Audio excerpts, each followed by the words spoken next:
Bonjour, j'aurais fait une quiche blanc de poireaux et courge.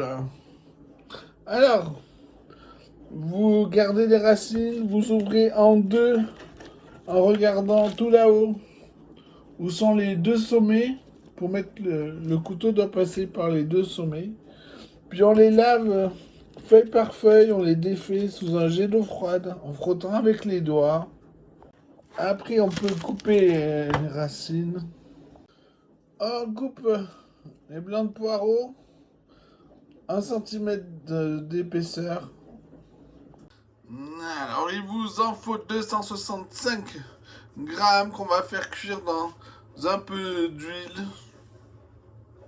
Quand le poireau fond en bouche, on peut arrêter la cuisson.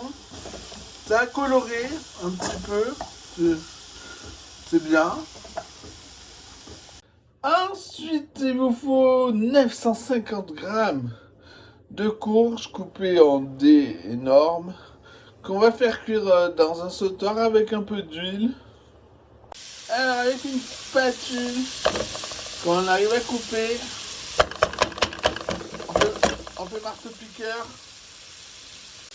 Bien entendu, pendant la cuisson, on remue régulièrement. Ou même encore mieux, presse-purée.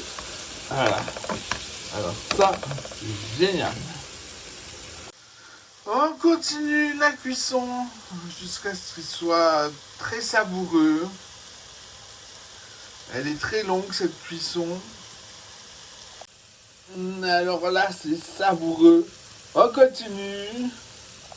Voilà, c'est très savoureux. On peut éteindre le feu. L'ajouter au poireau et bien mélanger. On va aussi saler, poivrer, goûter. Recommencer si nécessaire. Ensuite, dans un petit plat, on fouette 3 œufs. Vous venez de goûter cette espèce de purée.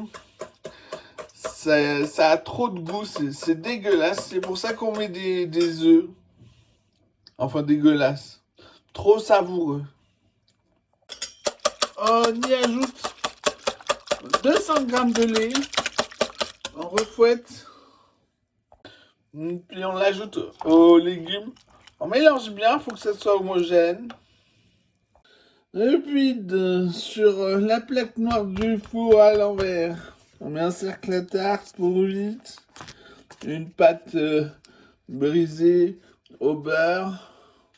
On garnit avec les légumes, le lait, tout ça. Puis au four, 180 degrés, ventilé départ à froid, jusqu'à ce que la pâte soit dorée dessous. Après la cuisson, on enlève le papier cuisson, on fait glisser la quiche sur une volette à pâtisserie. Il me reste à vous dire si c'est meilleur chaud ou froid, je goûte et je vous dis. Cette quiche est meilleure froide. Bon appétit!